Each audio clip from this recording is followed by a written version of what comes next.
Assalamualaikum warahmatullahi wabarakatuh. Perkenalkan, nama saya Hendrik Furkhon, salah satu dosen di Unisda Lamongan. Salah satu mata kuliah yang saya ampu adalah mata kuliah Sastra Anak. Selain Sastra Anak, saya juga mengampu beberapa mata kuliah yang lain, yaitu Filsafat Ilmu, Filsafat Pendidikan, Perkembangan Peserta Didik, dan yang lainnya. Dalam mata kuliah Sastra Anak ini, sebelum saya memulai pembelajaran, maka saya akan melakukan berdoa terlebih dahulu. Yang kedua, presensi kepada setiap mahasiswa. Yang selanjutnya akan terjadi interaksi antara mahasiswa dengan mahasiswa dan mahasiswa dengan dosen. Mahasiswa dengan mahasiswa, bentuk interaksinya adalah beberapa mahasiswa yang sudah membuat makalah dan proyek tentang sastra anak akan memaparkan, akan mempresentasikan hasil proyeknya kepada teman-teman satu kelas. Teman-teman satu kelas akan bertanya, menyanggah, dan pemateri akan menjawab di setiap pertanyaan dan sanggah.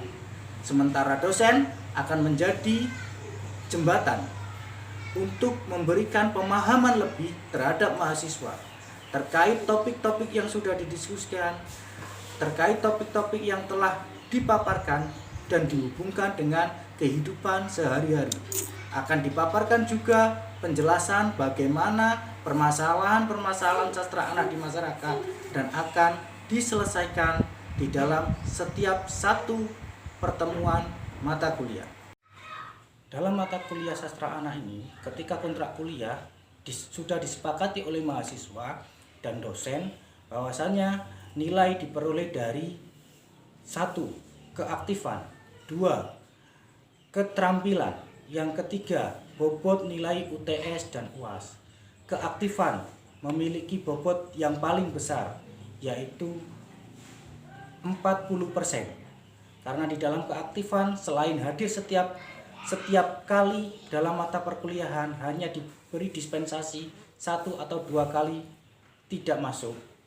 Sementara keaktifan yang lain adalah berdiskusi, aktif bertanya, masih dalam menguasai materi atau topik yang diberikan kepada mahasiswa serta mempertanggungjawabkan makalah yang dipresentasikan.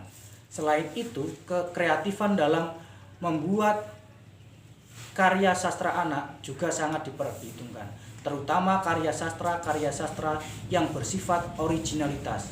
Jadi mata kuliah sastra anak ini sangat diharapkan untuk menghasilkan produk sastra anak untuk mengisi kekosongan sastra anak di era sekarang.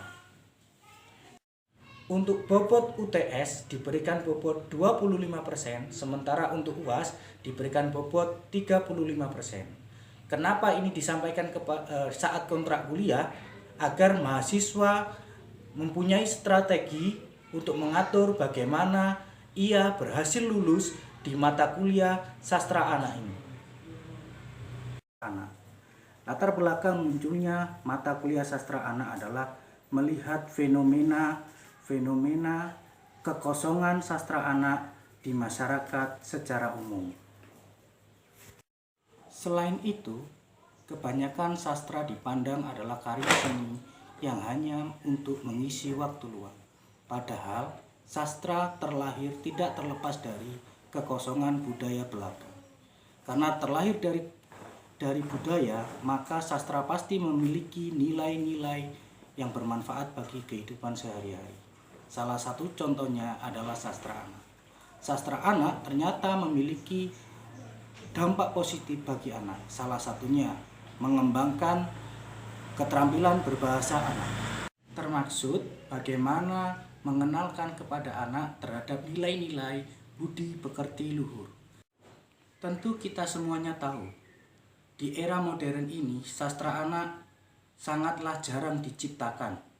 Anak-anak lebih mengenal dunia permainan melalui game online, mengenal lagu-lagu dewasa daripada lagu anak-anak. Padahal di era dahulu lagu anak-anak sangat berkembang pesat. Salah satu contohnya lagu Pada Hari Minggu. lagu Balonku Ada Rima. Yang satu tujuan sastra anak adalah di dalam mata kuliah ini diharapkan mahasiswa nantinya akan mampu menciptakan karya sastra yang bernuansa anak, cerita anak, lagu anak, permainan anak yang di dalamnya terdapat nilai-nilai positif. Di dalam permainan contohnya akan mengajarkan kepada anak tentang kekompakan, tentang kerjasama, dan lain sebagainya. Di dalam cerita akan mengajarkan kepada anak bagaimana anak mengenal kehidupan dunia. Karena pada dasarnya anak perlu dikenalkan dengan kehidupan dunia, lingkungan sekitar, orang-orang sekitar, dan lain sebagainya. Di dalam pembahasan sastra anak ini akan dibahas beberapa bab, antara lain hakikat sastra anak, genre sastra anak yang di dalamnya terdapat genre realisme, fiksi formula, fantasi, sastra tradisional, puisi, non-fiksi, dan pembagian genre yang diusulkan. Selain itu juga ternyata di dalam mata kuliah ini juga nanti akan dibahas bagaimana kontribusi sastra anak terhadap perkembangan sastra, juga terhadap perkembangan anak di usia 0, di usia remaja, dan di usia pradewasa. Di dalam bab kedua nanti akan dibahas topik pembahasan utama adalah pemilihan bacaan sastra anak. Bab ketiga nanti akan membahas tentang sastra anak di usia awal. Sementara bab keempat akan membahas tentang sastra tradisional. Sementara bab 5 akan menceritakan tentang cerita fiksi anak. Sementara bab 6 akan membahas tentang puisi anak. Bab 7 akan membahas bacaan non-fiksi anak.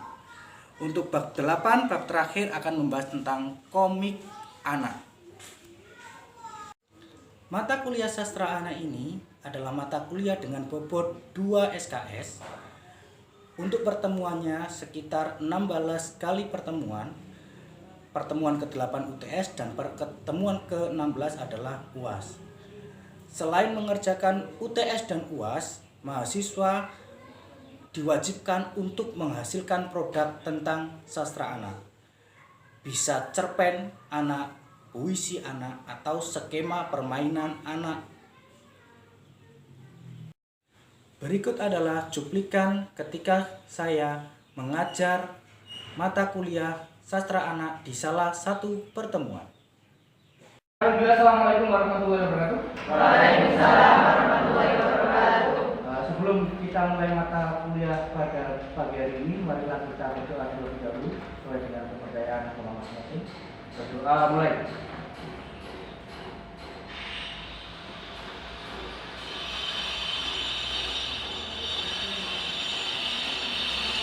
Oke, saya presentasi dulu. Cindy Agustina Nur, Cindy Ambar Kusumati, M. Aslam, Muti Dwi, Elsa Nur, Laili Makmilo, Hesa, Nur Kalimatus, Putri Ismia Dewi, Silvana, Muhammad Arif Maulana, Mernanda, Erika Adelia, Mita Adelia, Mita Julius, Ridwan Nur Rahmanuddin. Hadir Bapak. Anissa Nur Aulia Rahmat, Penny Fitriawan, Agustia Melinda, Dewi Sinta Agustina, Mela Elviana, Sepia Tiani, Nur Aidatus, Afif Fatur Rosida, Alfian Kurniawanati, Kofifah Dia, Muhammad Fatur Wiranto, Prasetyo Adi, Hadir Mbak. Inis Putri, Putri Dewi Amelia, Sofia Hikmatullah, sastra anak. Kalau mata kuliah pertemuan sebelumnya kita sudah membahas hakikat sastra anak. Sekarang di pertemuan kali ini akan membahas tentang kontribusi sastra anak. Yang ingin saya tanyakan sebelum saya lanjut ke materi kontribusi saya sastra anak, apa itu sastra anak dari pengertian kemarin kira-kira? Ada yang masih ingat? Coba, ada kira-kira yang mengajukan diingat-ingat, kalaupun tidak harus sesuai dengan itu, Pak, sastra anak adalah bla bla bla. Kira-kira ada yang tahu? Coba benar. Jangan pura-pura berpikir. Nek Pak tidak berpikir, jangan pura-pura berpikir. Ya? Tidak tahu. Oke. Kita sastra anak. Ya. Berarti ada dua bidang, sastra dan anak. Kita lewati dulu sastranya. Kita bahas dulu. Siapa anak itu kira-kira? Yang menjadi objek. Karena di dalam mata kuliah pasti ada objek nanti tujuan ketika mata kuliah ini selesai. Maka ini ada disebut dengan kontribusi. Siapa anak yang menjadi target di dalam mata kuliah sastra anak ini kira-kira? Anak yang masih kecil, oke? Selain anak yang masih kecil? Apa? Anak sekolah. Terus? Peserta didik. Oke. Sekarang kalau di dalam undang-undang, saya tanya di dalam undang-undang biar pemahaman kita sama. Di dalam undang-undang yang dinamakan anak itu kira-kira usia berapa saja? Nek usia kan muda batasannya. Usia berapa? 17? Di bawah 17 tahun atau 3 tahun ke atas baru disebut dengan anak. Nah, maka anak yang dimaksud di sini adalah anak yang usianya di bawah 17 tahun, berarti sampai ke 0. Itu yang menjadikan objek kita sebagai kajian di dalam mata kuliah sastra anak. Terus ini sebelum melanjut anak suka minum ini, kapan sastra anak ini bisa diberikan? Kira-kira di usia atau di hal apa sastra anak itu sudah mulai bisa diberikan? Angkat tangan. Pertanyaan mudah. Siapa? Ada yang kenal? Kapan sastra anak ini bisa diberikan? Sejak kecil itu usia berapa? Kita patokan usia aja. Hah? 3 tahun ke atas? 4 tahun ke atas? 5 tahun. Kontribusi sastra ternyata itu berpengaruh besar terhadap ilmu pengetahuan IPA dan matematika. Ya, ternyata sastra itu memberikan itu dampak kreativitas. Saya sering menyebut kalau saya ingin menjadi guru, jadilah guru yang kreatif, inovatif. Supaya apa? Supaya kalian itu berbeda dengan teman satu kelas. Supaya saya itu lebih terlihat, lebih unggul. Tunjukkan kreativitas sehingga kreativitas itu menunjukkan jati diri. Nah, kreativitas itu ternyata ada di semua bidang. Apapun butuh kreativitas. Meskipun sama idenya, tapi kalau diubah dengan sedikit kreativitas, pasti akan berbeda dan menunjukkan ciri khas. Itu yang dibutuhkan kreativitas. Yang selanjutnya perkembangan imajinasi. Misalnya di sini saya tanya, tahu sih nggak? Aku yakin semuanya di sini imajinasinya itu sama. Gak ada yang berbeda, ya kan? Harimau tahu. Pemandangan ketika sampai kelas kecil saya kasih fungsi, lukislah pemandangannya. Imajinasi saya nggak sama. Ya kan? Dikasih matahari, dikasih jalan, dikasih sawah, ada pohon, ada gunung, ya ada. Jadi rata-rata seperti itu ternyata sama.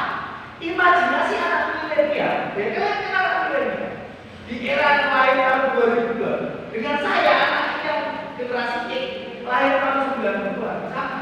Berarti apa? Kontribusi sastra anak selama ini itu tetap stagnan, tetap di tempat, nggak ada inovasi.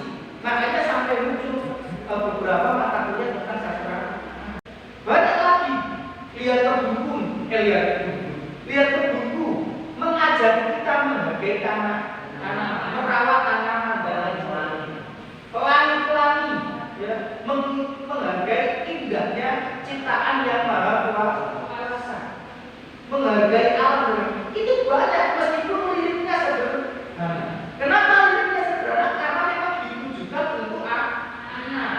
Gak mungkin anak itu kamu kasih bahasa parafrase, gak mungkin kamu kasih bahasa hiperbola. Dia nanti malah bingung, personifikasi dan sebagainya dia bingung. Maka bahasanya bahasa sederhana, tapi tetap tidak luput dari nilai-nilai.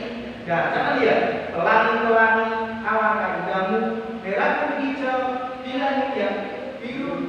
Pelukismu aku, siapa pelangi-pelangi cinta Tuhan.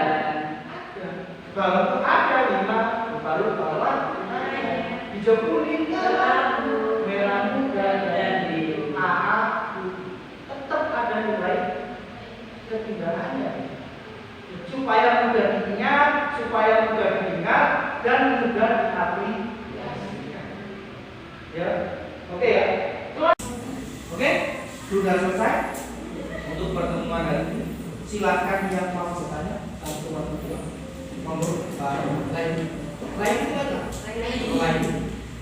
Pak, misalkan kita sudah memberikan kontribusi yang baik kepada anak, tapi terkadang itu kan lingkungan sekitar itu kan misalkan kurang baik gitu. Nah itu kan nantinya kan juga bisa mempengaruhi karakteristik anak itu sendiri. Makanya kan tidak semua orang tua itu kadang bisa menanamkan nilai-nilai yang baik, seperti tadi mengeksplor, kan tidak semuanya itu bisa menunjukkan.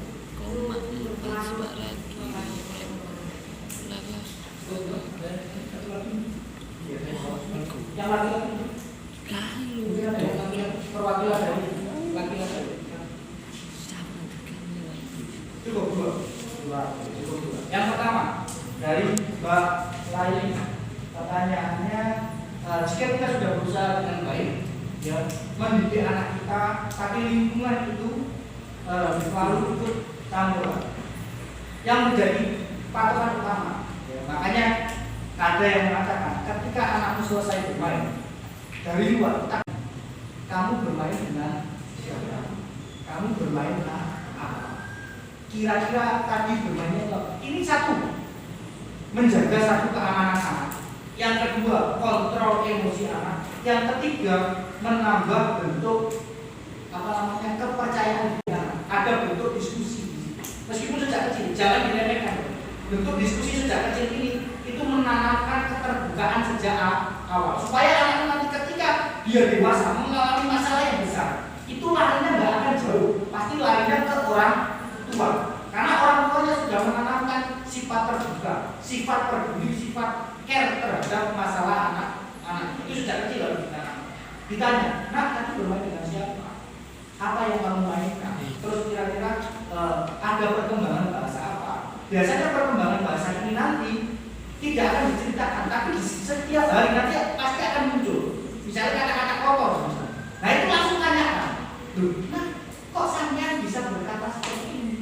Dari siapa? Pasti seperti itu. Misalnya kata-kata kotor itu dari sesama anak kecilnya, maka kita harus defend pelan-pelan, dikandani. Kita nggak boleh ngomong, jangan berteman dengan itu lagi ya, nggak boleh. Kita harus ngomong. Nah, itu perkataan yang tidak baik. Diberi penjelasan. Kenapa tidak baik? Itu tidak sopan, apalagi ketika diucapkan dengan orang yang lebih tua. Diucapkan dengan anak teman sesamanya. Predator anak itu sekarang marah karena anak kecil tidak berani bercerita. Anaknya juga nangis bomel. Bulan langsat, teknik banget. Bulan langsat, nggak usah bulan. Dia mau cerita nggak berani karena pada dasarnya biasanya predator anak ini akan dilakukan oleh orang-orang paman, tetangga, kakek, ya kan? Karena apa? Bisa membujuk. Nah, tanyain, dia tanya. Tadi mainan apa saja?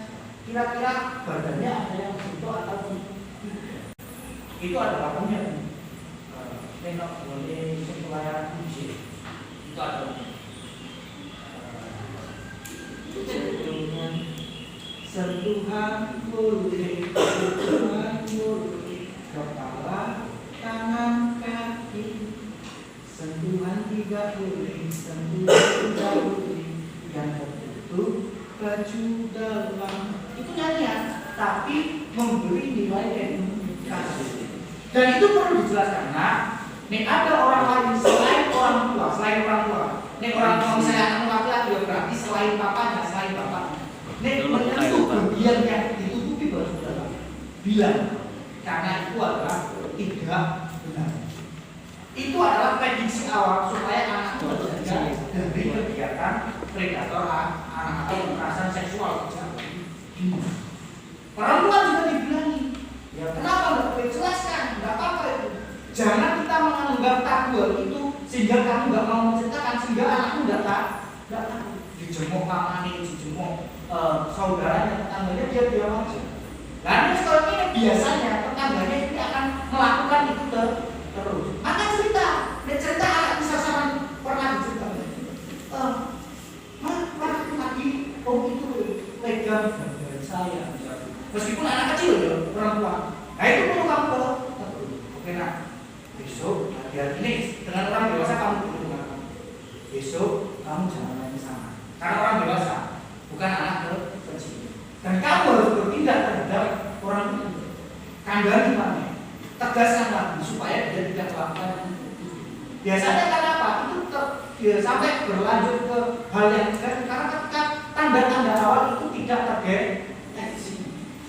Terus ketika anakmu misalnya bercerita, kencing saya sakit, itu perlu sangat tanya dengan detail. Tapi bukan menginterogasi loh. Tanya dengan detail itu dengan baik, jangan menginterogasi. Ya, kenapa kok sakit? Karena belum tentu itu terjadi. Makanya pertanyaan bilang tadi, kamu main dengan siapa? Apa saja yang kamu mainkan dan itu wajib kita untuk melindungi. Karena apa? Sekolahnya anak, meskipun dari lingkungan, kembalinya akan tetap ke orang tua. Jadi ketika dia mendapatkan hal buruk di luar, ketika sudah kamu pintar lagi di dalam, maka dia akan hilang. Paham? Kecuali nih, kalau jogo nak jero mau di AP, nak jogo mau bar itu enggak. Boleh keluar bebas, tapi ketika di rumah sering ngobrol dengan anak itu penting. Ya, untuk apa? Kita tujuannya merekatkan hubungan orang tua juga tahu memfilter hal-hal yang buruk terhadap anak. Gimana Pak? Ya, sekarang waktu itu sini pakai S. Kira-kira misalnya beberapa orang tua memang kadang tidak memahami nilai-nilai pendidikan. Jangankan kok sampean. Uang sih wis gede. Sama mungkin pernah mendengar orang tua yang mindsetnya adalah sekolah gratis. Tahu? Itu berarti kan orang tua yang belum paham betul tentang nilai pendidikan. Di sekolah anaknya sekolah sih gratis. Padahal dia mampu ditarik, ya kan? Dijaluk iuran, belum. Tapi jaluk sekolahnya maju, nggak bisa. Elek-elekan. Sama titip sepeda. Iku biru, titip sepeda. Ada yang titip sepeda di Pantukan? Kira-kira bayar berapa? 3.000. Itu nggak sampai 1 hari. Ada yang belek, rong jam balik, tetap bayar 3.000. Ini sedino gitu. Sekira-kira 1 hari nggak mau 5.000. Elek-elekan sama titip sepeda. Sepeda itu asal diulang. Sepeda itu di dalam plok, mau dicuri dong. Kadang kita dicuri, tukang parkir. Tapi sama bayar 3.000 setiap hari. Kalikan 30 berapa? 90 dipotong 12.000. Kira-kira 70 ya Pak. 78 setiap hari kamu harus membayar sepeda. Sing sepedamu nggak tahu diulang motor. Sepedamu itu nggak tahu diulang bayar kan? Tahu kalau tukang parkiran ngasih apa namanya cara bayar yang baik, cara bayar yang sopan, cara bayar yang tumaknina. Ya kan? Padahal anakku itu sama sekolah noplok, kok bayar selalu yang sekolah ya? Kadang sampai protes, kadang sampai ditumpuk-tumpuk sampai 10 tahun, sampai tumpukannya itu wakil. Engkau lewat ketemu pirang-pirang juta ngomongnya ini di masyarakat sekolah melarang. Padahal sekolah mau selawe murah kok misalnya, ya kan? Maka pemahaman seperti ini tak boleh sekolah itu ada yang namanya parenting. Berarti parenting Sekolah parenting. Sekolah parenting itu ditujukan untuk siapa? Untuk orang membuat anakmu itu seperti ini. Cara mendidik anakmu itu seperti ini. Ojo kok ingin menjadi anaknya yang soleha, tapi tanpa melakukan usaha. Orang ngajino.